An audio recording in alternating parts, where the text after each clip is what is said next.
go back and forth to commute one day, 400 pesos. How much is the daily wage? Ako si Iris Cruz ang inyong saksi.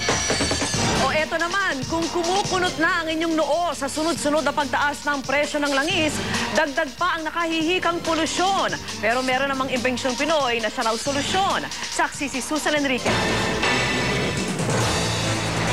Suko ka na ba sa mataas na presyo ng gasolina at sa nakasusulasok na polusyon lalo na sa Metro Manila? Pwes, baka makatulong ang imbensyong ito ni Adolfo Alegre. Nanalo ng first prize sa DOST National Invention Contest noong 2003, ang Exhaust Gas Oxidizing Device o IGO daw ang solusyon. Isang device na yari sa stainless steel, ikinakabit ito sa tambucho ng sasakyan. Nililinis niya yung lahat ng dumi, yung hindi nasunog dati during the combustion.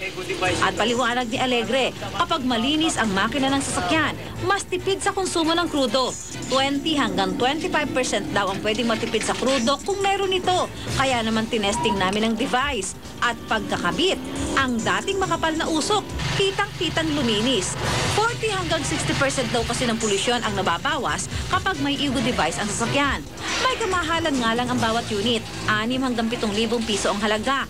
Pero lifetime naman daw ang gamit nito.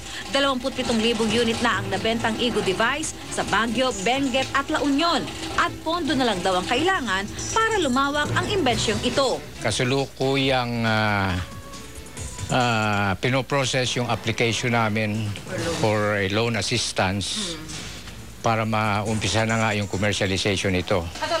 Ilang bus company na rin daw ang nakipag-ugnayan kay Adolfo sa planong paglalagay ng IGO device sa kanilang mga pampasaherong bus.